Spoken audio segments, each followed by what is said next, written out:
전날 밤에 미국에서 또 굉장히 중요한 경제 지표가 발표가 됐습니다. 바로 소매 판매 지표인데요. 지금같이 이렇게 인플레이션이 심한 환경에서는 갑자기 수요가 급감을 하게 되면 물가는 막 오르는데 경기가 침체되는, 이걸 뭐라 그러죠? 스태그플레이션.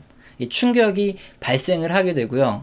주식시장도 굉장히 큰 폭으로 빠질 수 있기 때문에 주의를 해야 되겠죠. 하지만 인플레이션이 굉장히 심하더라도 수요가 급감을 하지 않을 경우에 스태그플레이션 충격보다는 이 연착륙이라 그러죠. 서서히 경기가 좀 둔화되는, 그래도 충격이 좀 덜한 상태에서 주식시장도 이렇게 올라주기도 하면서 적당히 경기가 둔화되는 이런 상태가 유지될 수 있어요. 그래서 지금 인플레이션 상황에서는 매달 발표되는 경제지표 중에 수요가 제발 살아있기를 기도를 해야 되는 이런 상황인데, 전날 발표된 소매 판매 지수는 괜찮게 나왔습니다. 자세히 한번 알아보죠. 일단 소매 판매는 말 그대로 품목별로 지난 한 달간의 판매된 액수가 얼마인지 이 통계 지표를 조사를 해서 우리한테 알려주는 이런 경제 지표인데요. 더 자세히 말씀드리면 사전 소매 판매 집계 자료다, 이렇게 얘기합니다.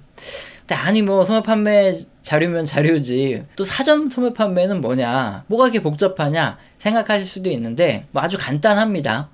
그냥 들으시면 금방 알아요. 사전 소매 판매 지표가 뭐냐, 전체 소매 판매 자료가 발표되려고 그러면은 워낙에 소매 업체들이며 이런 업체들이 많으니까 시간이 좀 걸리죠. 그러다 보니까 일단 각 산업별로 이렇게 분류를 해서 한 5,500개 정도의 샘플 기업 이런 거를 이렇게 솎아냅니다. 그 다음에 얘네한테 먼저 조사를 한 다음에 추정치를 미리 산출한 게 바로 이 사전 소매 판매 자료인데, 근데 이게 좀 느리게 집계되는 이 전체 소매 판매 지표와 오차가 굉장히 크다 그러면은 별 의미가 없겠죠. 오차가 별로 크지 않습니다. 그러다 보니까 이게 전날에 미리 발표되는 이 사전 소매 판매 지표가 훨씬 더 의미가 있고요. 나중에 발표되는 소매 판매 지표는 뭐 이미 우리가 알고 있는 거에 확인 정도밖에 안 되니까, 그래서 우리 시청자님들께서 이 소매 판매 지표를 통해서 실물 경제의 수요 부분을 한번 확인하고, 또 우리가 주식 투자에 적용할 때는 전일 발표되는 사전 소매 판매 자료를 미국의 소매 판매 지표구나 이렇게 이해하시고 활용해도 무방하다, 이렇게 설명을 드릴게요. 일단 뭐 경제지표에 대한 설명을 해드려야 되죠. 이게 뭔지는 알아야 되기 때문에 설명을 해드리는데, 이게 너무 오래 이렇게 하면 잠이 옵니다. 우리가 무슨 경제학 강의를 하는 것도 아니고 통계학 뭐 이런 강의를 듣는 게 아니에요. 그렇기 때문에 뭐 이 정도 이해하셨으면 충분하니까 이제 실전으로 한번 넘어가 보죠. 그림에 이제 사전 소매 판매 지표 보시면은 여기 자세하게 보시면 여기 횡보를 하고 있어요. 그대로 전월과 거의 비슷하게 나왔다, 전월과 거의 유사한 금액의 소비가 이루어졌다, 이걸 볼 수 있는데, 이 소매 판매액이라는 거를 그러니까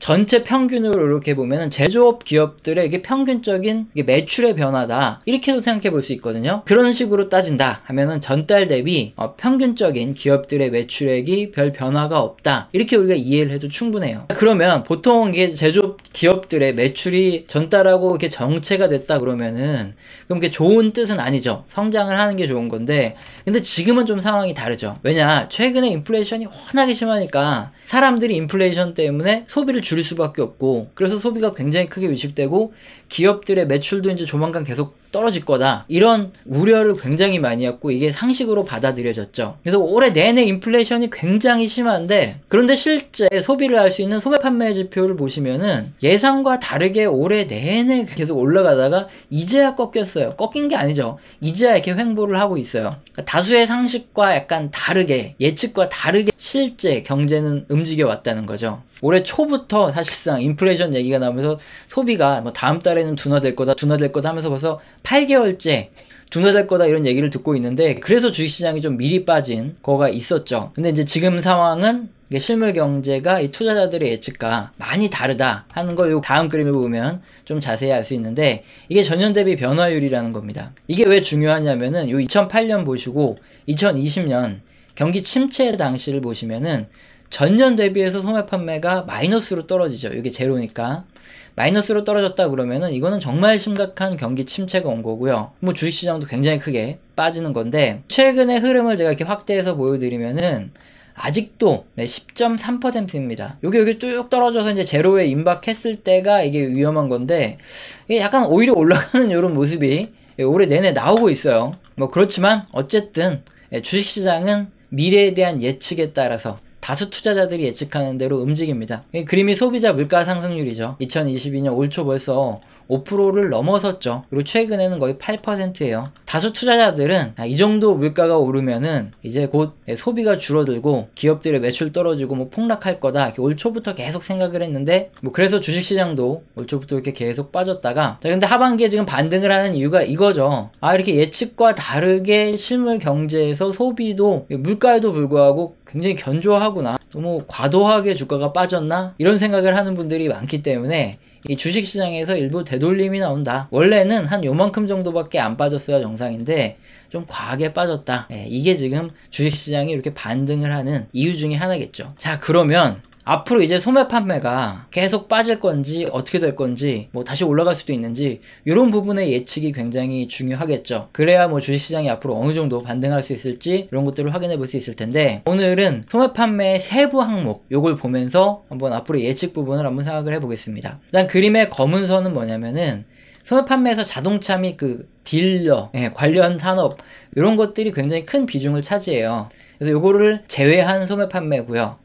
요 노란 선이 자동차 및 딜러 및 관련 산업 관련 소매 판매입니다. 딱 봐도 아시겠지만은 요번에 소매 판매 지표가 훨씬 더 잘 나올 수 있었는데 이번에 좀 덜 나오게 한 가장 큰 원인이 바로 비중이 큰 자동차 및 뭐 딜링 관련 요런 섹터의 소매 판매가 굉장히 부진했다. 계속 떨어지고 있는 흐름이 나타났기 때문에 요것 때문에 더 소매 판매가 나올 수 있었는데 못 나왔다. 이걸 지금 여실히 이 지표를 보면서 알 수 있죠. 그렇다면 이제 다음 달부터 소비가 어떻게 될 것인가 요것도 한번 생각을 해볼 수 있는데 자동차 같은 경우에는 어떻습니까? 이게 경기 소비재예요. 경제가 좋아질 때는 수요가 증가하고요.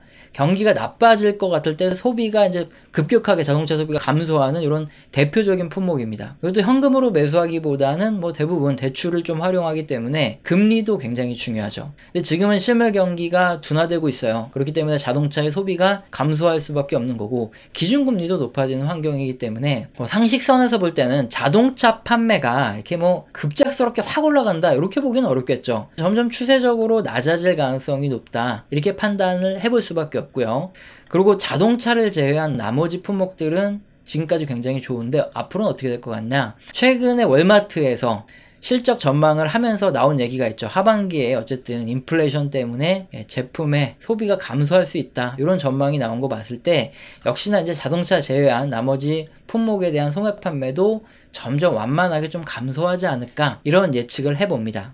하지만 뭐 급격하게 소매 판매가 감소될 거다 이렇게 생각하기는 좀 어려워요. 왜냐면은 최근에 인플레이션이 이게 정점을 찍고 좀 둔화되는 모습도 나타나고 있고 미 연준의 기준금리 인상 속도도 이제 앞으로 시간이 갈수록 점점 이제 속도가 느려질 거다 이런 기대감도 점점 커지고 있죠. 뭐 이런 여러 가지 부분을 봤을 때 소매 판매가 앞으로 뭐 급격하게 감소한다기보다는 완만하게 이렇게 감소하지 않을까 이런 예측이 지금으로 봤을 때는 좀 합리적이겠죠. 따라서 오늘 소매 판매 지표로 봤을 때는 이게 단기적인 관점에서 이렇게 생각했을 때 주식시장과 결부를 해보면 소매 판매가 지금 앞으로 이게 급감한다기보다는 좀 서서히 감소할 가능성도 높고 그리고 주식시장을 봤을 때는 올해 초부터 소매 판매가 급격히 감소할 거다 생각하면서 주식시장이 너무 많이 먼저 빠진 경향이 있잖아요. 그러다 보니까 하반기에 지금 되돌림이 나오고 있는데 이런 거로 봤을 때는 하반기에 이제 주식시장이 반등을 좀 더 할 수 있는 이런 가능성은 좀 있다 보여지는데 하지만 이제 중장기적으로 어쨌든 소매 판매는 계속 천천히 감소할 가능성이 있기 때문에 실물 경기가 둔화된다는 소리죠. 따라서 큰 흐름에서는 주식을 뭐 적극적으로 매수할 시기가 아니라 줄여나갈 될 시기다. 그래서 뭐 하반기 주식시장이 지금 반등을 하고 있는데 종목별로 적정한 시점에 주식을 줄여나가는 게 정석적이다. 이렇게 볼 수 있는 게 바로 소매 판매죠. 이렇게 대응을 하면 될 것 같고요. 우리 채널에서는 가끔 후원 주시는 감사한 분들이 계십니다. 제가 너무 감사하기 때문에 감사합니다라는 말로만 안 때우죠. 한 달 교육을 매주 진행 중에 있습니다. 영상 하단에 설명란 읽어보시고 해당되시는 경우에는 꼭 메일 주시길 바랍니다. 오늘 영상도 마음에 드셨다면 구독과 좋아요는 꼭 눌러주시고요. 지속적으로 시청 부탁드립니다. 감사합니다.